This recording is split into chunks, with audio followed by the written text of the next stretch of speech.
Salutations, ladies and gentlemen. My name is Sean. In this video, I'll be going over the Unholy DK rotation guide for patch 5.3, and I'll be discussing possible changes for 5.4. Now, it's been quite a while since I've updated my rotation guide.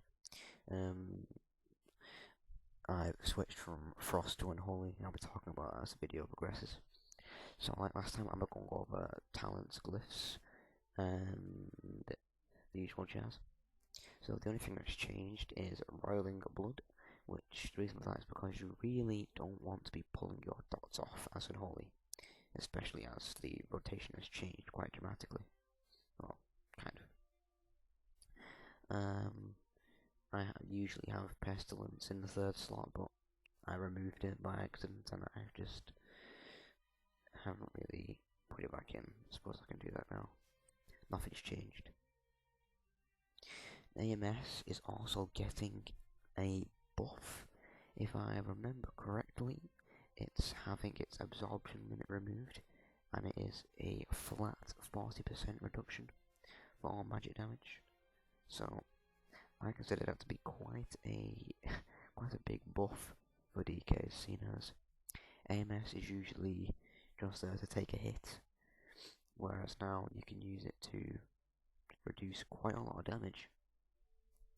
And if I remember correctly, they are not removing the immunity, so for fights like Gymrock Heroic, you can still immune ionization. Anti-magic zone is also getting a huge buff, so DKs actually have utility again. So basically, instead of reducing damage taken by 75%, I'm absorbing 223k, which for people that don't really notice, it disappears instantly and barely absorbs any damage.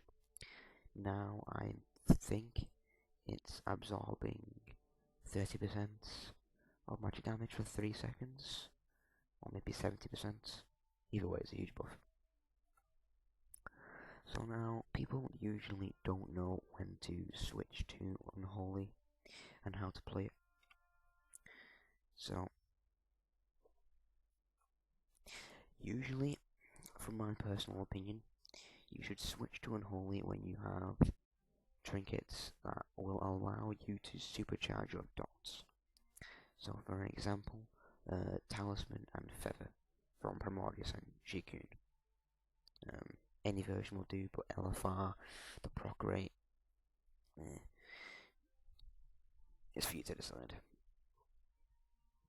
So I probably say, if you are 520 item level and you have LFR stacking trinkets like Talisman and Feather, then I'd say have a go at Unholy. If you don't like it, or you're finding it that your DPS is just lacking when being compared to Frost, stick to Frost and wait till you get decent trinkets.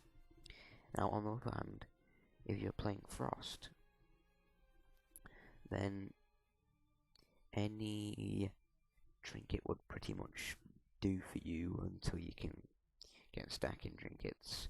Spark works really well because he's the best stat for Frost. Oh, and another thing, people seem to be following Ask Mr. Robot way too much, and I've seen a lot of DKs regemming and reforging to crit. Now, the reason you really don't need crit as a Frost DK is because Killing Machine is a guaranteed crit.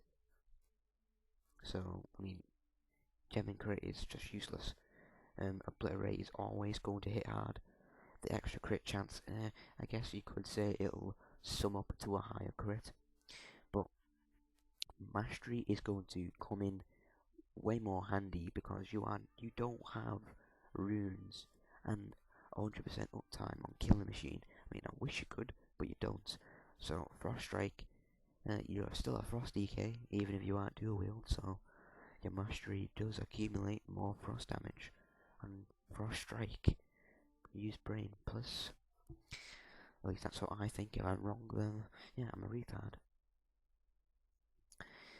Obviously, Meta Gem Cape accumulates more DPS. So I'm pretty sure I've covered everything. if you need more assistance, then feel free to message me your armory or comment below. So, the rotation. Like last time, I'll be treating this like a raid encounter. So I'll assume you have buffs, flask, pots. I've already got mine up. So the rotation follows as this. That's my DPS cooldown. I could probably set up some weak auras to track the cooldowns individually, as some gargoyles a 3-minute cooldown, whereas Unholy Frenzy and Lifeblood are 2 minutes.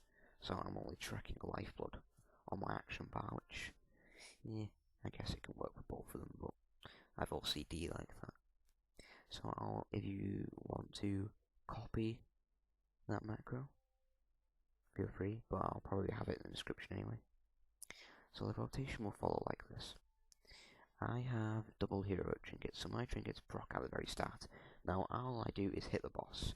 I don't really know about trinkets, so if they are, whatever it is, the proc rate is different, then you will have to do that research for yourself, because, like I said, I have no idea.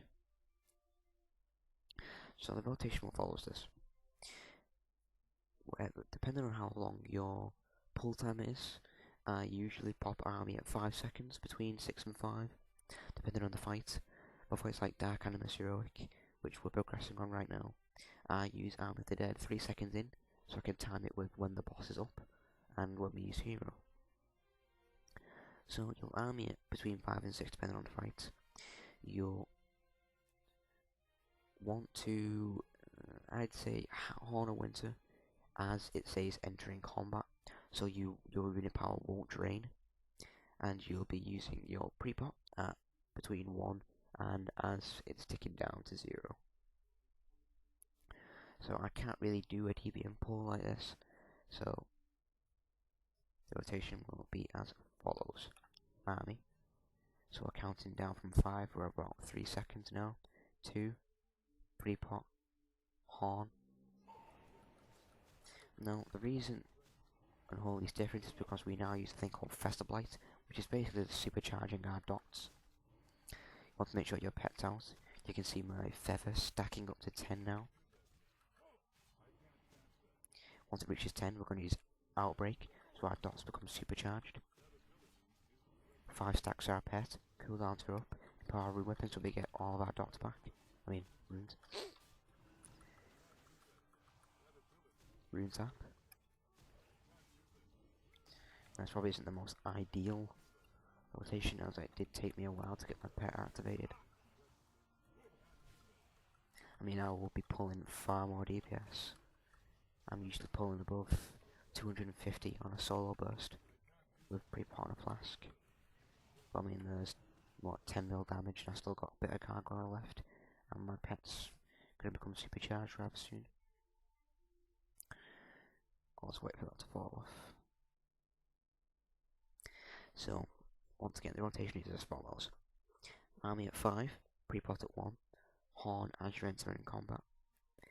You'll want to from my personal DPS, I usually have my pet transformed before my feathers at 10 stacks. It's usually transformed between 6 and 8. When it reaches 10 stacks, outbreak, so your dots become supercharged. Pop your DPS cooldown, and you'll want to prioritize Festering Strike over Scourge Strike. That's because Festering Strike increases the dot duration, so you'll be able to keep up your supercharged dots for the entire fight, depending on what fight it is.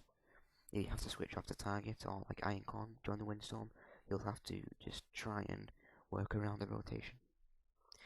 But obviously, if you have runes for Scourge Strike and no runes for Festering Strike, use Scourge Strike, as you will be losing DPS if you don't. Now, if I've missed anything, or you have any questions, feel free to comment below, and I'll see you next time, guys. Sean out.